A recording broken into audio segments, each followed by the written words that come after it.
Bienvenue sur Just in Tunes, le podcast qui va à la rencontre des artistes et des pros de l'industrie musicale. Ici, on parle de musique, de carrière, de galère, de créativité, de talent et de passion. Je suis Justine, fondatrice du podcast et chef de projet pour les entreprises culturelles et projets créatifs. Chaque semaine, je me mets au défi de pouvoir vous partager un max d'infos et d'inspiration pour propulser vos projets. Je vous laisse et je vous souhaite une bonne écoute. Salut Louisa. Salut. Ça va ? Oui, ça va très bien. Et toi ? Ça va, merci. Merci beaucoup d'être avec moi aujourd'hui, enfin d'avoir accepté mon invitation. Je suis très contente de te recevoir. Merci à toi. Est-ce que tu peux te présenter, s'il te plaît ? Alors, je m'appelle Louisa Bénâtre, j'ai 26 ans, j'habite à Toulouse et je suis presque toulousaine, on va dire, et je travaille depuis 4 ans maintenant au sein de l'association Topophone et pour le festival Ellipse qu'on a monté un peu plus tard avec l'association. Voilà. D'accord. Ok. Est-ce que tu peux me parler un petit peu de ton parcours, de ce que tu as fait pour en arriver là, à ce que tu fais aujourd'hui ? Ouais. Alors en fait, j'ai un parcours très musique parce que j'ai intégré très jeune le conservatoire en fait à Toulouse. Enfin, j'ai commencé à apprendre le piano assez jeune, vers 6-7 ans, et dans une petite école de musique à côté de Toulouse. Et la prof m'a dit ça pourrait être bien que tu passes le concours du conservatoire. Alors moi j'étais petite, je me rendais pas trop compte à l'époque. Et donc j'ai passé le concours et je suis rentrée dans ce qu'on appelle les classes à horaire aménagé en fait. D'accord. C'est des classes où donc j'étais à l'école primaire comme tous les enfants à Toulouse. Et on avait une demi-journée par semaine où on allait au conservatoire pour prendre nos cours de musique. Donc on avait à la fois le parcours scolaire normal et le parcours musical avec du solfège, du chant choral, moi dans mon cas du piano, et j'étais dans une classe avec plein d'enfants qui faisaient de la musique ou de la danse. Donc j'ai fait de la musique comme ça jusqu'au lycée, jusqu'au bac à peu près. Donc j'ai passé un diplôme de fin d'études du conservatoire et en parallèle j'ai passé mon bac option musique. Donc voilà, très musique déjà de base.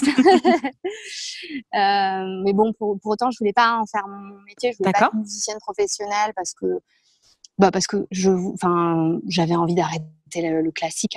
Mais on a quand même un formatage au conservatoire qui est quand même assez particulier. Il faut s'accrocher au niveau discipline. Et donc du coup après ce diplôme en poche, j'ai commencé à faire de la musique plus côté musique actuelle, à jouer dans des groupes à Toulouse, notamment avec mon frère et avec des amis. Voilà, j'ai fait pas mal de petits concerts à droite à gauche avec des groupes des groupes locaux toulousains, on va dire. Et je me suis lancée dans des études à Sciences Po Toulouse. En fait, j'ai passé le concours après le bac et j'ai eu pas mal de chance, je pense, pour l'avoir du premier coup. Et j'ai démarré direct à Sciences Po à Toulouse aussi, après ça. Ok. Et en parallèle, tu continuais de faire de la musique, mais plus du coup en étant amatrice avec tes groupes. Ouais, exactement. Enfin, c'était amateur, parfois semi-pro, en allant jouer dans des salles un peu plus. Enfin, avec mon frère, on est monté à Paris pour faire des dates, notamment au Trois Baudets, qui est un cabaret. Enfin, pas cabaret, mais une salle de concert parisienne assez, mythique, je sais pas, mais assez reconnue, du moins. Ouais. Et donc oui, voilà, j'ai fait ça en parallèle et après ça, je me suis orientée plutôt vers des études culturelles à Sciences Po. J'aimais beaucoup tout ce qui était sociaux, des pratiques culturelles, etc. C'était vraiment des matières qui me plaisaient beaucoup, donc naturellement, je me suis dirigée vers ça, quoi. D'accord. Voilà. Et après Sciences Po ? Et après Sciences Po, pendant mon cursus à Sciences Po, je suis partie à l'étranger, en Angleterre et à Berlin. D'accord. Et après Sciences Po, j'ai rejoint l'association Topophone en tant que volontaire en service civique. D'accord. En fait, c'est Sébastien, le directeur de la structure, que je connaissais déjà un petit peu parce qu'il faisait tourner un groupe d'amis, un groupe plutôt électropop qui s'appelait le Common Diamond à l'époque. D'accord. Vers 2013-2014, il les faisait tourner et je le connaissais. Et puis, en sortant de mes études, un jour, je l'ai croisé. Je lui ai dit, tiens, tu chercherais pas quelqu'un par hasard? Et il m'a dit, ah ben si, maintenant que tu le dis. Donc, j'ai eu pas mal de chance aussi. Et il a bien voulu me prendre en service civique Trop cool. dans l'association. Ouais, c'était super. Je démarrais du coup une de mes premières expériences post-diplôme, quoi. On a amorcé ensemble un gros travail autour de la communication de l'asso. D'accord. Parce que l'asso avait déjà beaucoup d'actions, avait un volume d'actions assez conséquent. Je vais peut-être te présenter un je veux peu bien que tu les me fasses actions. un petit point. Ouais. Topophone, c'est une asso qui existe depuis 2012 à Toulouse et qui mène des actions éducatives auprès de jeunes en difficulté. D'accord. Et ce sont des actions musicales, c'est-à-dire des actions d'éducation par la musique, où des jeunes, on prend des jeunes avec nous, ils vont créer un morceau pendant toute une année avec nous, et ils vont enregistrer ce morceau et monter sur scène en fin d'année. Ok. Donc ça veut dire qu'ils vont en fait participer à un vrai parcours musical. Donc c'est des jeunes qui n'ont jamais fait de musique. D'accord. Et ils vont participer vraiment à un parcours musical qui va les mettre dans la peau d'un musicien de A à Z. En fait, c'est ça l'idée. C'est génial. Ouais, c'est super parce que c'est des jeunes qui n'ont pas forcément accès. Enfin, le credo quand même de l'asso, c'est de favoriser l'accès à la culture et à la musique. Oui. Et de favoriser aussi la citoyenneté, le vivre ensemble en fait à travers l'outil musical. Voilà. Ils ont quel âge? Alors, on travaille avec des jeunes qui ont alors c'est assez large, mais le cœur des projets, c'est entre 6 et 15 ans. Quoi, d'accord. Ok. Donc, la plupart des jeunes qu'on a en intervention, c'est des CE1, CE2, CM1, CM2. On a des collèges aussi. D'accord. Un petit peu en périscolaire, un petit peu de maternelle et un petit peu de lycéen de temps en temps. D'accord. Et le parcours, il est vraiment, vraiment complet parce que du coup, ils vont aller en studio d'enregistrement avec des partenaires qu'on a avec l'asso. Ils vont monter sur scène. Alors, depuis 2014, on met en place des événements de fin d'année. On appelle ça donc le festival Élèves en scène. Où tous ces jeunes qui ont travaillé avec nous à l'année montent sur scène, découvrent un peu l'environnement d'un musicien professionnel, assistent à un concert avec un groupe qui arrive, qui leur fait bonjour, on est tel groupe, okay. et on vous présente ce qu'on fait, et il y a un échange qui se crée avec du partage d'expérience avec le groupe, avec les techniciens. Voilà, le but, c'est vraiment la transmission d'expérience, de savoir, etc. Ok. Et donc toi, quand tu as commencé le service civique, quels étaient les enjeux? Quel était le plus gros du travail que tu as dû effectuer pour mettre en valeur les actions du Topophone? Du coup, c'était de travailler la com. C'était de fixer un petit peu tout ce qui est charte graphique, les réseaux sociaux, refonte d'un site internet, parce qu'on avait un site internet, mais bon, il y avait besoin de le refaire. Donc, on a fait appel à une très bonne amie à moi qui s'appelle Bettina Bord, qui est web designer. D'accord. Qui nous a aidé pour le site de Topophone, qui nous a refondé complètement le site de Topophone, et qui nous a aidé pour le site d'Ellipse Festival d'ailleurs. Ok. J'en profite au passage pour faire la pub pour son travail, parce que son travail est super. Donc ça a été beaucoup de la com, ça a été aussi monter une saison d'événements culturels. On avait cette envie de faire un peu de production de concerts sur Toulouse, mais ça s'était un petit peu concrétisé, mais ça n'avait pas été sur du long terme. Donc sur l'année 2017, on a monté plusieurs événements. des concerts un peu partout dans Toulouse, pour se faire connaître aussi un peu sous cet angle-là.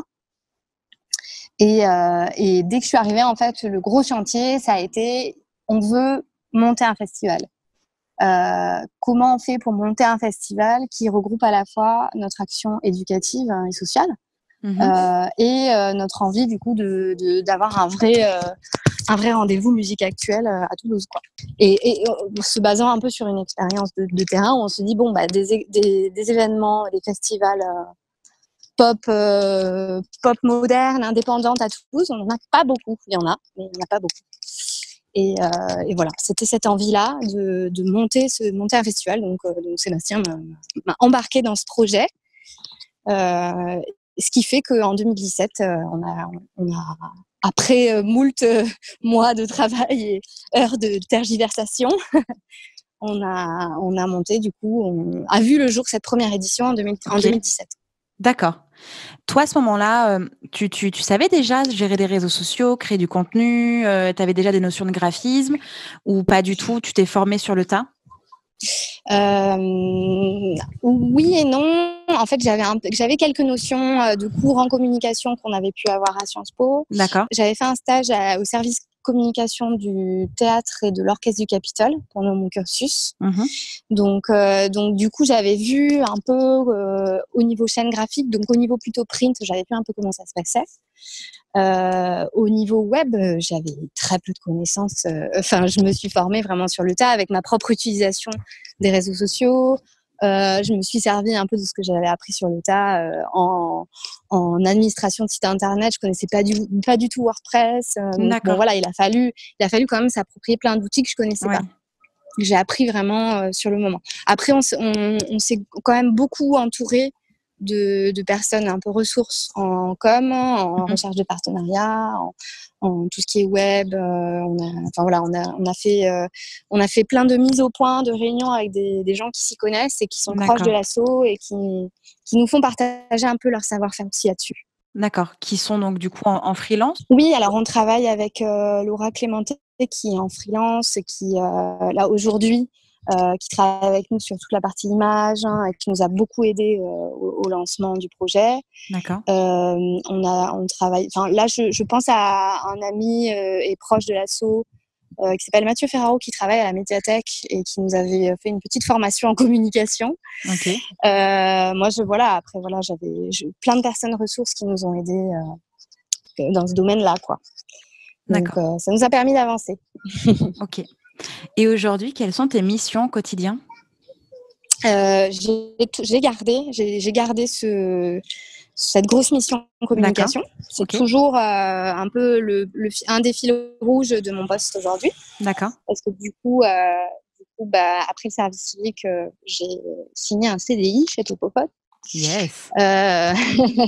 Donc j'ai gardé toute cette partie-là. Donc je m'occupe de toute la communication de Topophone, du site internet, des réseaux sociaux, du print, des éventuels supports print qu'il y a à faire ponctuellement pour nos ateliers, du rapport d'activité de l'asso. Donc toute la partie communication et partenaires, relations presse, etc. Et en plus de ça, au fur et à mesure, je me suis approprié les missions relatives à la direction artistique, enfin à la co-direction artistique du festival, la programmation, pour être plus précis, programmation des concerts d'Ellipse Festival en lien avec l'équipe. Et c'est moi qui du coup m'occupe de tout le relationnel avec les agents de booking français et internationaux pour la programmation du festival. Voilà. D'accord. Donc, ça fait pas mal de trucs. Ça fait pas mal de trucs, ce qui me permet de te demander comment est-ce que tu organises tes journées et est-ce que tu as une vision sur l'année en cours en termes de deadline, d'obligations? Ouais. L'année, elle est vraiment marquée par plein de temps forts. D'accord. En décembre, janvier, je suis en soutien pour tout ce qui est demande de financement et support de communication pour l'asso, donc le rapport d'activité, tous les bilans qu'on doit transmettre à nos partenaires, ça se fait à ce moment-là. Donc deadline ultime, on va dire. Oui. Et puis d'habitude en février, mars, avril, c'est le moment où on commence à prospecter et à poser des options pour les artistes du festival. D'accord. Alors en sachant que ça s'est fait sur 3 années, on a quand même assez peu de recul. Ça s'est fait un peu tardivement les premières années. On démarrait avec des groupes moyens. Du coup, oui, voilà, les deadlines, elles se sont un petit peu étirées en fonction de l'édition en question. Là, en ce moment, voilà, c'est les dates que je te disais, mars-avril, pour booker les groupes. Mais la première année, vu que c'était des petits groupes, on a fini de booker le festival, j'exagère, mais quelques semaines avant, quoi. D'accord. Donc voilà, au fur et à mesure que le festival grandit, j'ai une vision qui évolue aussi sur l'année en termes de période et de deadline et tout ça. D'accord.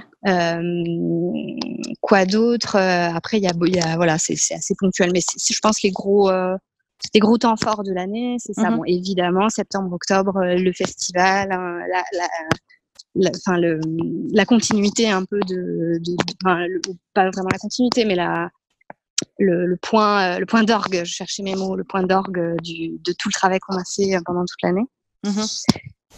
Et puis c'est aussi ponctué par des rendez-vous professionnels des musiques actuelles. Par exemple, je vais au MAMA, je vais au Trinquet de Bourges, je vais aussi au Transmusical de Rennes pour rencontrer les partenaires, les agences de booking, etc. D'accord. Donc voilà un peu comment ça se rythme l'année, au rythme des grands rendez-vous, au rythme de notre événement phare. Et voilà, je crois que c'est tout. Hein. Ok, moi j'aimerais qu'on fasse un petit détour sur quels sont les enjeux de ton poste par rapport au Topophone, parce que c'est vrai que ce sont des actions sociétales, culturelles, et donc au-delà d'être dans la communication, il y a quand même un enjeu. Et donc j'aimerais savoir que tu me détailles un petit peu quels sont les enjeux sur le territoire, avec le public, d'autant plus que c'est un jeune public. Oui, ouais, tout à fait. Ouais, on a un peu cette spécificité-là de travailler à la fois avec le jeune public et le grand public sur le festival. Mais c'est vrai qu'on a les enjeux, les objectifs vraiment de l'action, de la structure. Ça s'inscrit vraiment dans une dynamique d'action sociale au plus près vraiment des jeunes en difficulté, parce qu'on travaille quand même avec des publics enfin voilà, c'est des publics très spécifiques, des jeunes qui décrochent, des jeunes qui ont des soucis à l'école, des jeunes qui parlent parfois pas très bien français, dont les parents ont des soucis de compréhension, etc.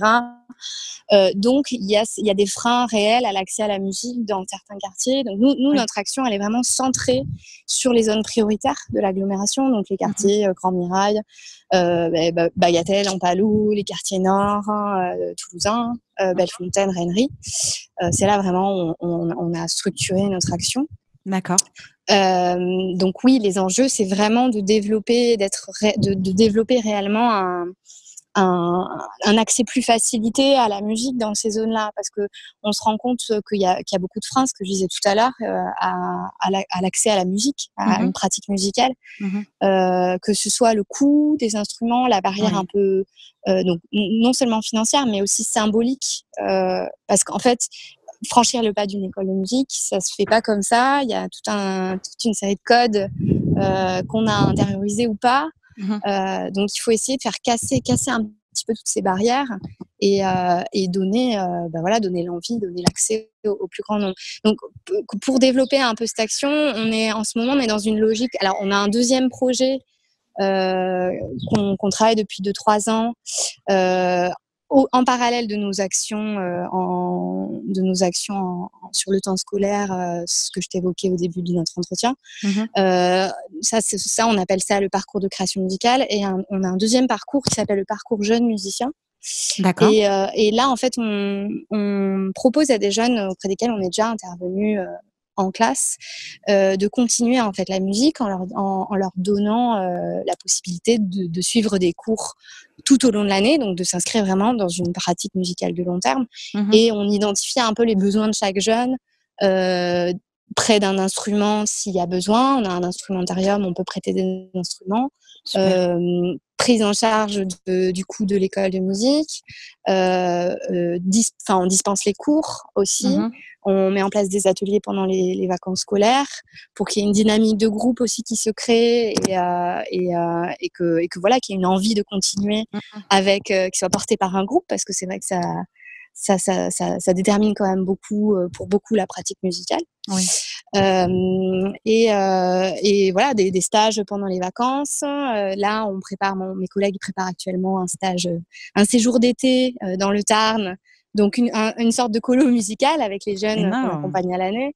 Okay. Donc tout ça, c'est vraiment, c'est vraiment le résultat d'un travail ancré sur le territoire. Et pour ça, en fait, on a développé des partenariats sur place, j'ai envie de dire, parce que c'est comme ça qu'on travaille le mieux, à Ampalo, avec la MJC Ampalo, donc toutes les MJC, le centre culturel Henri Desbal à Bagatelle, le métronome avec qui on travaille énormément sur toute l'année, sur la mise en place de ces ateliers, de nos événements en juin, le festival Élèves en scène, et dans le cadre d'Ellipse Festival qu'on a intégré au métronome à partir de l'année dernière. Donc on met en réseau en fait tous ces acteurs de l'éducation musicale pour poursuivre en fait un même but, c'est de rendre plus accessible la culture et la musique et la pratique musicale pour les jeunes de ces quartiers. D'accord. Voilà justement, un peu l'enjeu. Voilà, c'est justement, j'allais faire un point partenaire et c'est génial parce que j'ai aussi reçu Elvire du Métronome super. la semaine dernière et du coup ça met vraiment en exergue le réseau. Le bon réseau de comment est-ce que du coup on va chercher des partenaires pour créer, en tout cas mettre en place les belles idées et collaborer en fait.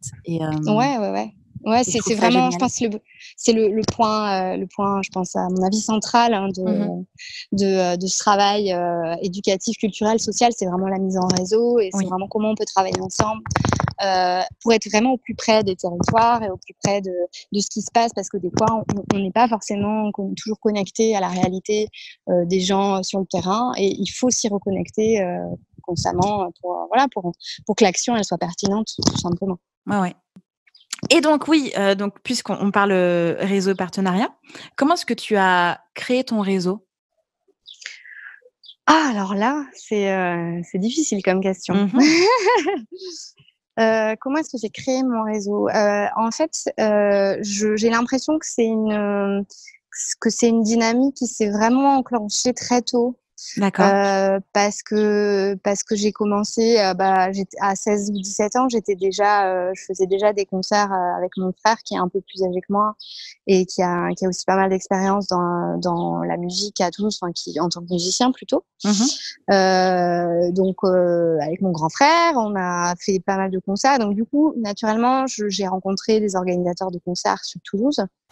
Donc j'ai commencé à me tisser un réseau par ce biais-là, en fait, en rencontrant notamment les assos qui organisent des concerts à Toulouse, comme Friends of Pi à l'époque, la Chatte à la voisine, la Centrifugeuse, j'en oublie, Rad Pop aujourd'hui.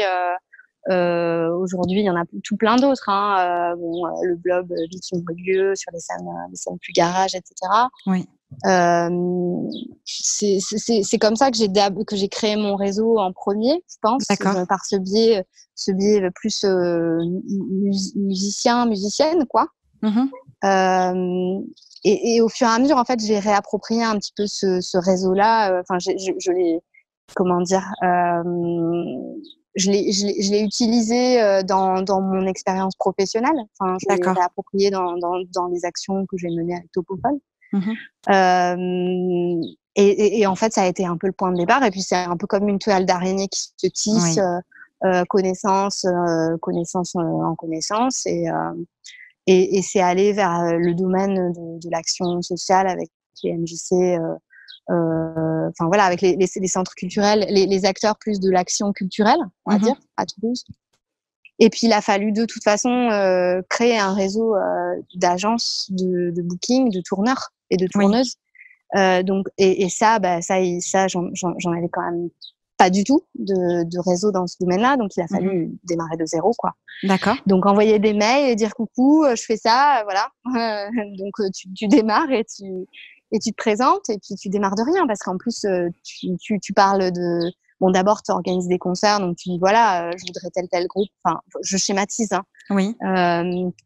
Bon, bah voilà, tel groupe m'intéresse, est-ce qu'on peut en parler? Oui, non. Bon, voilà, c'est déjà, ça part de là. Oui. Puis après, bon, bah voilà, on monte un festival. Alors, au début, le festival, il n'a pas de précédent. Donc, tu peux pas vraiment te baser sur une expérience précédente, sur une super affiche de l'édition précédente. Donc, il faut démarrer, quoi, quelque part. Ouais. Et puis, bah, au fur et à mesure, ça se développe. Donc là, on est déjà dans une phase, une deuxième ou troisième phase enfin, ouais, peut-être deuxième pour être modeste, deuxième phase de développement de ce réseau-là, quoi. D'accord. Où on a 3 éditions derrière nous. Donc, on peut dire, voilà, cette programmation, voilà la programmation qu'on a faite. Voilà le contenu de nos événements, notre marque de fabrique. Et ça commence à faire un petit peu écho. D'accord. Voilà. À quoi faut-il penser quand tu veux justement lancer un festival? À quoi faut-il penser au départ? Est-ce qu'il y a une espèce de process ou est-ce que tu allais chercher les informations? Est-ce que tu t'es fait accompagner? Vers qui et quoi tu t'es tournée? Alors, c'est super intéressant, très vaste comme question. Déjà, j'ai eu la chance de pas être seule dans ce process parce qu'avec Sébastien, le directeur de Topophone, on a mené ces réflexions ensemble. D'accord. Vu que je venais un peu d'arriver dans la structure, voilà, j'avais pas direct un rôle hyper important de décision et de responsabilité. Mais à quoi il faut penser en premier? Le lieu? Où est-ce qu'on veut le faire? Ouais, voilà, c'est ça. Okay. Où qu'est-ce qu'on met dedans? Nous, c'était pas très compliqué parce que, c'est pas très compliqué, mais ça l'était quand même un peu. Il fallait que ce soit le point d'orgue un peu de notre action, à la fois sociale et culturelle, musicale. Donc, il fallait relier les thématiques du jeune public et du grand public. Donc, comment on peut faire ça? Comment on peut attirer des gens sur cette thématique-là? Est-ce que cette thématique, les gens s'y intéressent réellement quand ils vont sur un festival ou pas? Comment créer du sens en fait à cette action dans un festival? Bon, le premier truc, c'était ça nous ferait kiffer de faire un festival en extérieur à Toulouse. On a pensé au port Viguerie, le quai Viguerie, quai de l'exil républicain espagnol, qui est à Saint-Cyprien, c'est là où est installée la Grande Roue à Toulouse. D'accord. Et en bord de Garonne. Alors bon, voilà, on voyait cet endroit, on se disait, ce serait super de faire un festival là-bas. Et puis, on s'est mis à imaginer plein de choses sur ça. Donc, je pense que le point de départ, c'est quand même les contours, quoi, de l'événement. Qu'est-ce qu'on veut, quel message on veut faire passer, quelle identité on a, que ce soit artistique, culturel, musical, enfin, voilà, qu'est-ce qu'on fait, qu'est-ce qu'on ne fait pas, qu'est-ce qu'on exclut, du coup. Voilà, on exclut, nous, de faire, je dis n'importe quoi, hein, du slam ou ce genre de choses, peut-être. Tu vois, on exclut, on réduit un peu le spectre pour savoir où on va. D'accord. Et puis après, vient la question du budget, voilà. forcément. Quel est le modèle économique du festival? Est-ce qu'on fait des demandes de subventions? Quels sont les fonds? Quelles sont les recettes du festival? La billetterie, oui, non. Est-ce qu'il y a une billetterie ou pas? C'est déjà un débat en soi. Sinon, d'où viennent les recettes? Enfin voilà, il y a toutes ces questions. Je pense qu'ils sont quand même les questions de base. Mais en fait, moi, je me souviens toujours de mes cours de gestion, de montage de projets culturels à Sciences Po, où une intervenante nous avait dit, alors je sais plus qui était l'intervenante. Là, ça me revient pas. Il faudrait que je recherche. Il me semble que c'était une intervenante du domaine du théâtre qui nous avait dit, mais en fait, rien n'est impossible parce qu'il faut démarrer de quelque chose, en fait. Comment on monte un projet, un événement culturel? en fait, on se fixe direct des barrières en se disant non, mais on peut pas faire venir un tel ou une telle, c'est trop gros, c'est trop cher, ou on peut pas monter telle scène, ou on peut pas faire un truc sur une semaine, c'est pas possible. Mais en fait, il faut se départir, je pense, de ces contraintes. Et elle nous avait vraiment dit, rien n'est impossible. Faites monter le truc tel que vous le voyez, tel que vous en avez envie, quoi. Et c'est vraiment le point de départ, je pense. Qu'est-ce que tu veux, quoi? Qu'est-ce que tu as envie de faire? Bien sûr. Et à partir de là, on réduit après le spectre en disant, bon, bah voilà, nous, notre identité, c'est ça. Donc, on va se diriger vers plutôt ça. Et après, le budget, la faisabilité technique, s'entourer de personnes ressources. Ça, je pense que c'est aussi très important sur l'aspect technique, sur l'aspect communication. Sécurité aussi. Sécurité, voilà, sécurité, encore plus dans le contexte actuel où on a quand même, parce que on a quand même vécu des attentats de ces 5 dernières années, on a vécu une crise de Covid, voilà, donc sécurité, voilà, comment on fait? Est-ce que nous, on avait la question de si on fait un festival en plein air au Port Viguerie, par exemple, je donne cet exemple parce qu'on l'avait en tête, mais au final, on a eu aucune édition du festival qui s'est organisée là pour l'instant. D'accord. Mais c'est toujours un petit rêve. Je donne cet exemple, il a fallu qu'on se renseigne sur les conditions de sécurité face à la crue de la Garonne, parce qu'on est en bord de Garonne. Ah oui, d'accord. Donc, est-ce qu'on barrière le site? Est-ce que du coup, on met des structures qui sont démontables en moins de 2 heures? Je crois c'est légalement, il y a tout un tas de mesures qu'il faut respecter sur ça, quoi. Donc, il faut pouvoir démonter le site très rapidement en cas de crue à une certaine période. Donc, voilà, il y a plein de contraintes techniques, mais aussi plein de moyens de contourner et de faire en sorte que ça se passe, quoi. D'accord. Et pourquoi vous n'avez pas réussi à le faire à cet endroit-là jusqu'à présent? En fait, c'est pas vraiment qu'on n'a pas réussi, c'est qu'en fait, pour la première édition du festival, déjà en 2017, d'un point de vue du budget, on était complètement autofinancé. Donc, c'était trop gros pour nous de démarrer comme ça. On n'avait pas un modèle économique qui le permettait dès le début, tout simplement parce qu'on veut garder aussi un prix d'entrée accessible pour permettre à tout le monde d'accéder au concert. Bien sûr, que les gens ne soient pas freinés par le jeu. Ouais. Voilà, c'est ça. C'est vraiment le cœur du projet. Et c'est vrai que du coup, voilà, ça concordait pas. Il y a des festivals qui s'en sortent avec une économie où les prix d'entrée sont plus importants.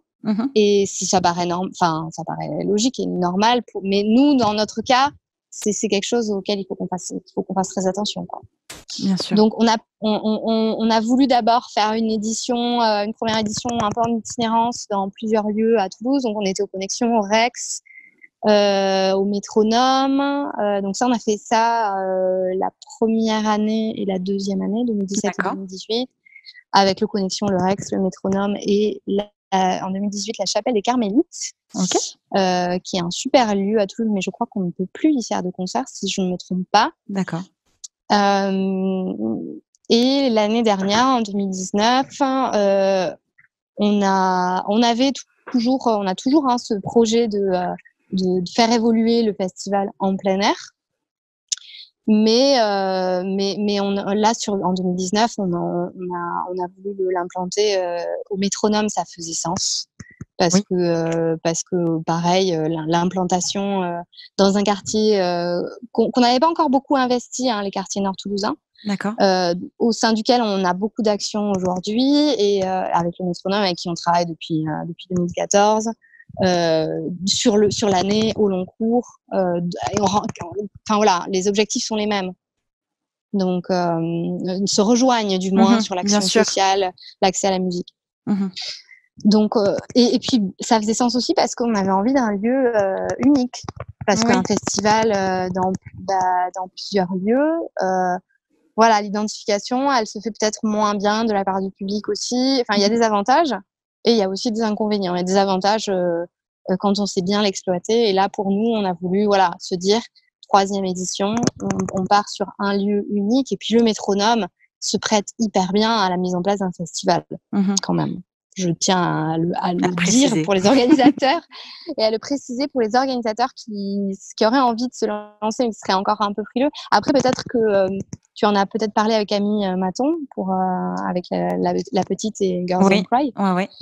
Parce qu'ils vont monter la première édition de leur festival au Métronome fin novembre et voilà. Et moi, je trouve ça génial qu'il y ait des festivals qui se mettent en place au Métronome parce que il faut faire vivre cette salle. Et puis il y a un patio, il y a 2 salles, il y a une grande salle, il y a une music box, il y a un patio dans lequel on peut se poser. Il y a un parvis aussi devant le Métronome. C'est les choses les gens le savent pas forcément et l'exploitent pas forcément beaucoup.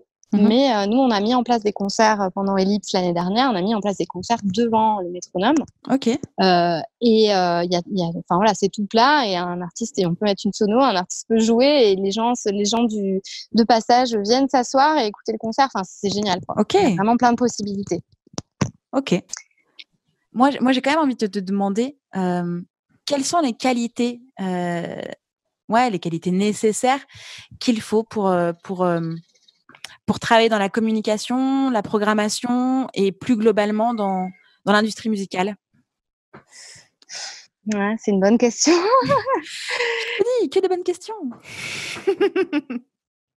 Alors, c'est pas facile parce qu'en plus, moi, j'ai appris vraiment tout ça un peu quand même en grande partie sur le tas. Bien sûr. Donc, du coup, c'est difficile d'avoir un discours un peu, enfin, pas normé sur ça, mais de dire, bon, voilà, à faire, à ne pas faire, tu vois, c'est pas évident. Mais après, je pense que de toute façon, à partir du moment où on a envie où on a le sens un peu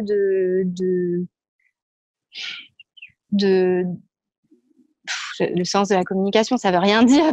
Mais si, d'aller voir l'autre, d'aller échanger, d'aller poser des questions, d'être curieux. Ouais. Je pense que c'est vraiment ça, en fait. Ouais, c'est ça. C'est le sens du partage, en fait. À partir du moment où on a un sens du partage, c'est quelque chose qui vient quand même assez naturellement. Après, enfin voilà, il y a des choses qui s'apprennent aussi. Enfin, toutes les réflexions autour du ton, le ton qu'on adopte pour communiquer. Ça, je pense, c'est un peu de bon sens aussi. Enfin, de réflexion qui nécessite pas forcément d'avoir appris des choses. Mais voilà, se dire bon, là j'ai envie de parler en me plaçant en tant que et je voudrais que le public, que les gens qui regardent, qui écoutent, ils ressentent ça. Voilà, je pense qu'à partir du moment où on a ce sens-là, cette réflexion-là.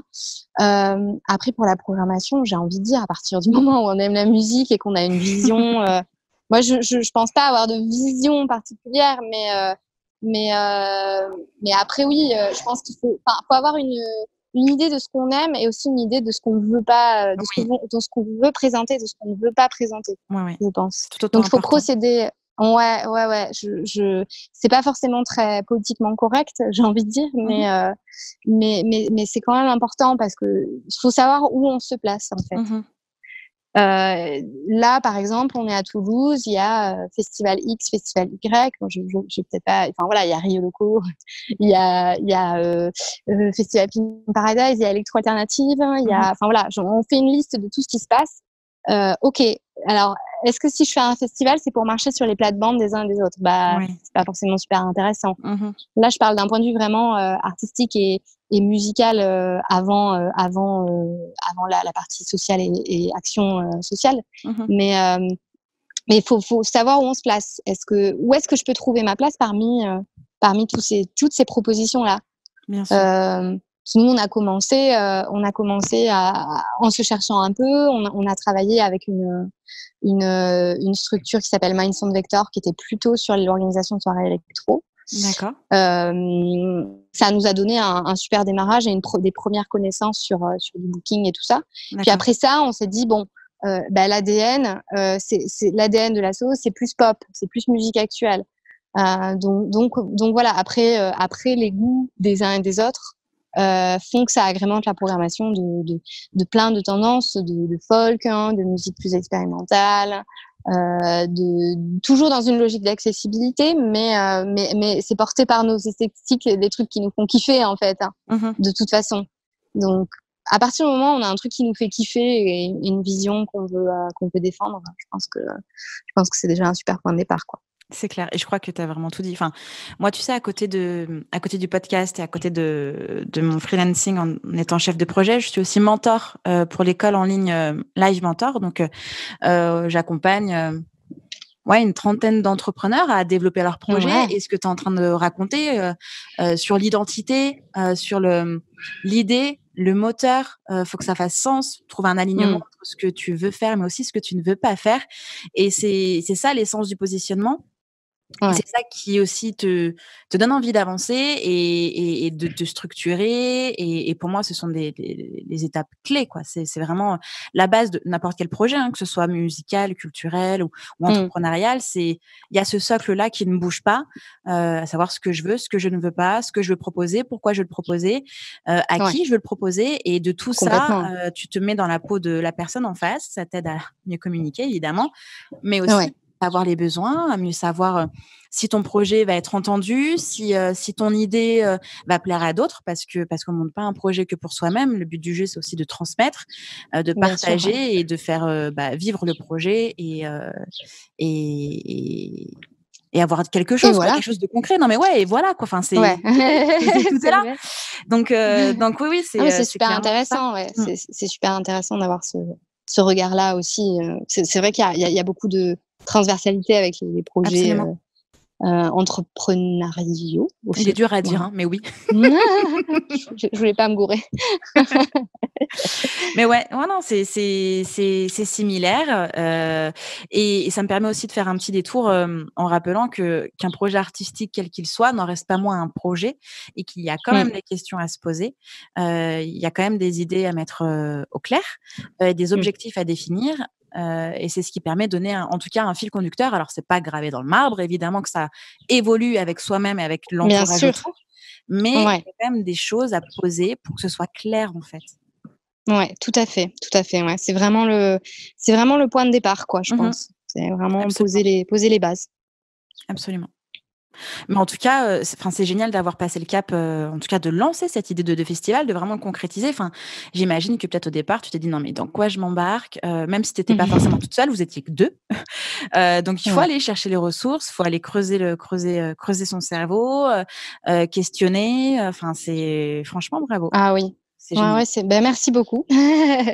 C'est une chouette aventure en tout cas. C'est vraiment une super aventure. J'imagine. Et je pense que ça peut aussi inspirer les personnes que tu accueilles au sein du Topophone, quoi. La mission que tu as éducative et musicale autour, en tout cas dans le Topophone. Je pense que de pouvoir lancer un projet de telle envergure, ça ne peut qu'inspirer aussi les personnes qui sont autour, quoi. On espère. Après, ce qui est chouette, c'est que du coup, on se nourrit quand même beaucoup tous de nos expériences, nos vécus, etc. Que ce soit avec les membres de l'équipe, parce que on est quand même une équipe qui est assez importante. On est une dizaine à travailler pour Topophone de près ou de loin aujourd'hui. D'accord. Et les musiciens intervenants. Enfin voilà, il y a tous les acteurs qui font que Topophone existe. On tous un parcours qui est le leur, et du coup ça crée des richesses vraiment considérables, quoi. Oui. Donc c'est super. Est-ce que tu as identifié des difficultés au sein de ton métier? Oui, les principales difficultés que j'ai rencontrées, alors au niveau de la communication, c'est une fois qu'on arrive à passer un peu le cap de comment je communique, se mettre, comme tu disais, se mettre à la place des gens qui sont en face, quel ton j'adopte, quels outils, etc. Pas trop de difficultés particulières de ce point de vue-là. Après, moi, c'était surtout les principales difficultés que j'ai eues quand j'ai commencé à travailler dans le domaine de la programmation culturelle.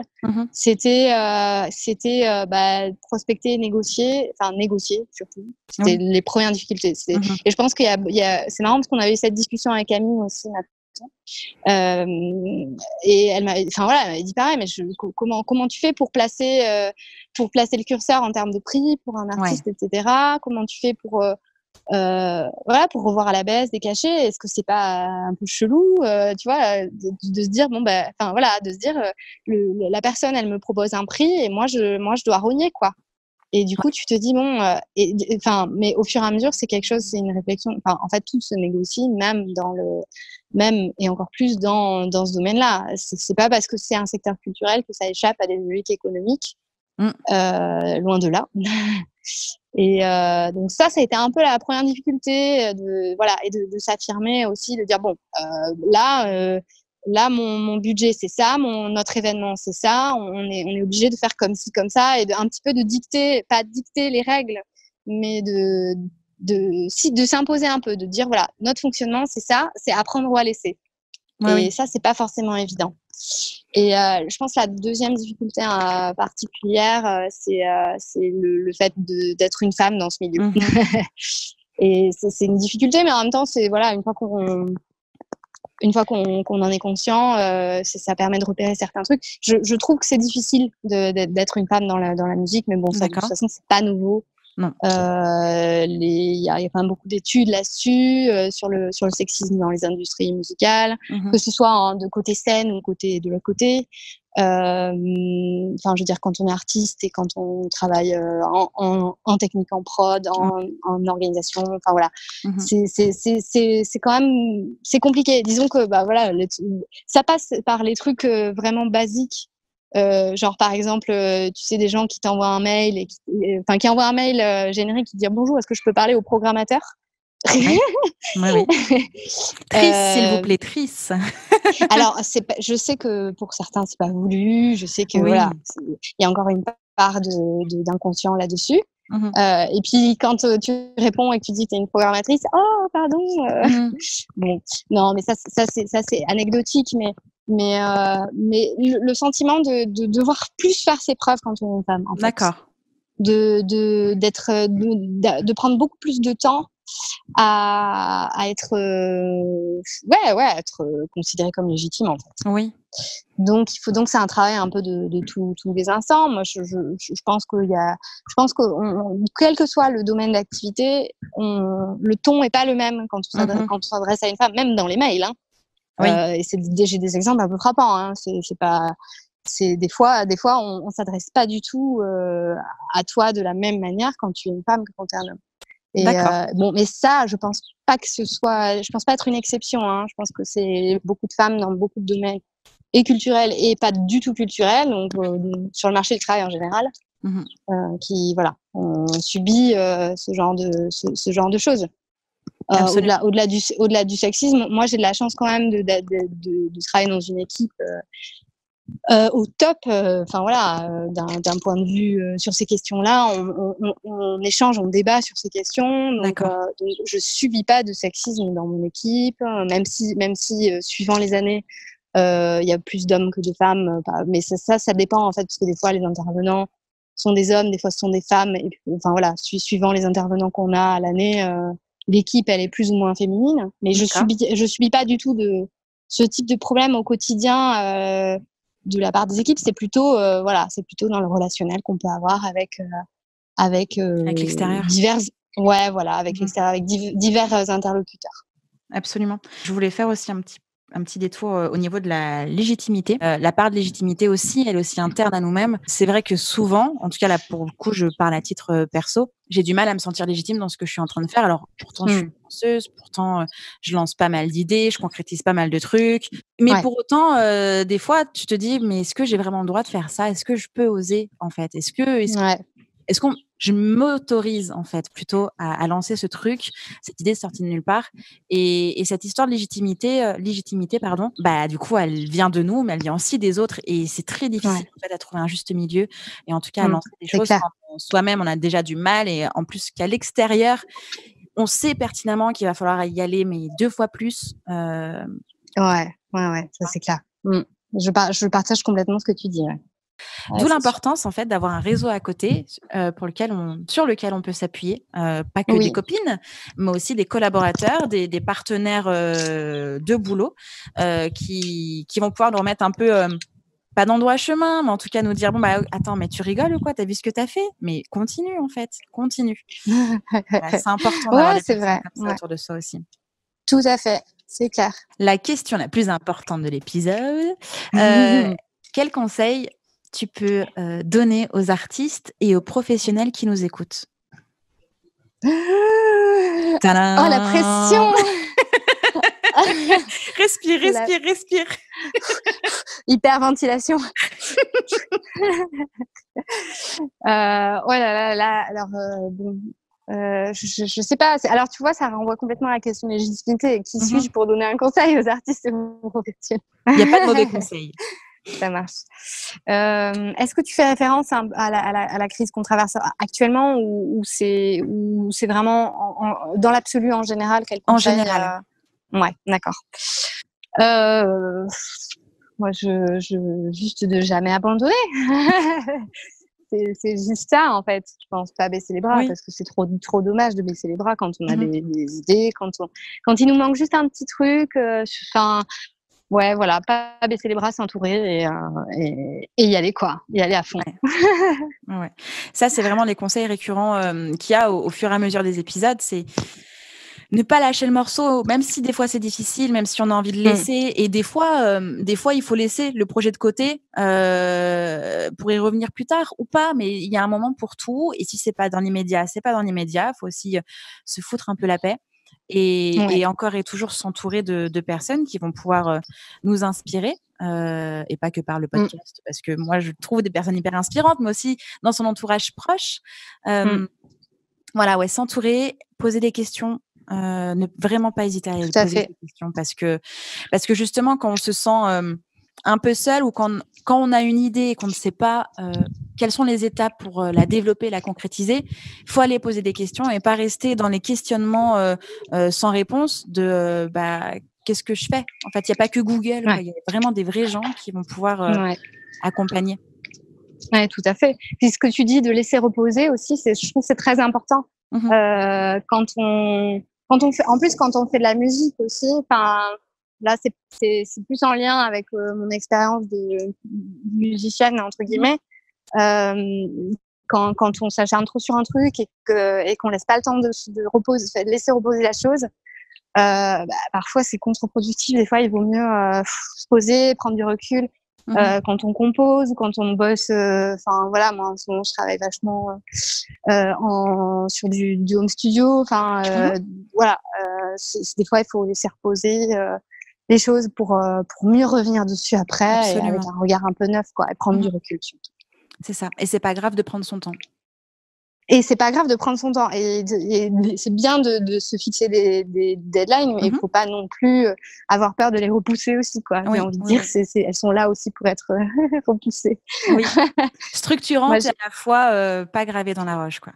Ouais, voilà, c'est ça. Moi, je vois, moi, j'essaye tous les jours quand on fixe des plannings en com, en programmation et tout ça, de dire bon, allez, à cette date, ça c'est fini. Mais en fait, au final, il y a des fois on ne peut pas le respecter et c'est comme ça. Voilà. Des fois c'est rageant, mais c'est comme ça. Bien sûr. Ok. Est-ce qu'il y a une question que je ne t'ai pas posée que tu aimerais que je te pose?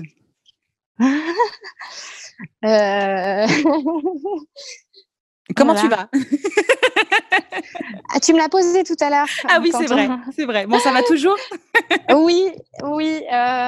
Alors, ça me vient pas là. Ok. J'aurais pas. Les questions que tu m'as posées, je les aurais pas attendues. Elles n'étaient pas attendues. Ok. Mais en même temps, je ne saurais pas te dire ce que j'attendais exactement. Ça, c'est surprise, c'est déjà bien. Donc, on a fait un tour où il y a quelque chose qu'on a oublié. Est-ce que non? Ça a l'air d'aller?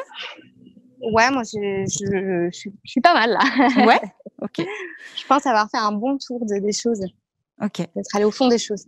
Bah oui. Je pense qu'on a fait un grand tour global sur toutes tes actions et tout ce que tu fais. Et vraiment encore, je suis épatée. T'es toute jeune encore, et donc t'as fait beaucoup de choses et t'as une belle expérience. Et voilà, je vais regarder ça de loin. Merci beaucoup, ça me touche beaucoup en tout cas. Merci pour tes encouragements. En tout cas, merci beaucoup Louisa pour ton temps, pour merci tes à toi. mots, ton parcours, et puis à très bientôt. À très vite, merci. Salut. Salut. J'espère que cet épisode vous a plu. N'hésitez pas à partager le podcast à une personne qui souhaite se lancer dans l'industrie musicale. Si vous aimez le podcast et son contenu et que vous souhaitez me soutenir, rien de plus simple. Il suffit de commenter, de mettre des pouces en l'air, de me donner des étoiles sur Apple Podcasts, de suivre les réseaux sociaux du podcast et de vous y abonner sur Facebook, Instagram et Twitter au nom de Justin Tuned. Si vous avez des questions, si vous avez des idées pour les prochains épisodes, n'hésitez pas à me laisser votre message en commentaire ou alors directement sur l'adresse mail hello@justintunes.com. Merci d'avoir pris le temps de m'écouter et à très vite pour le prochain épisode du podcast Justin Tunes.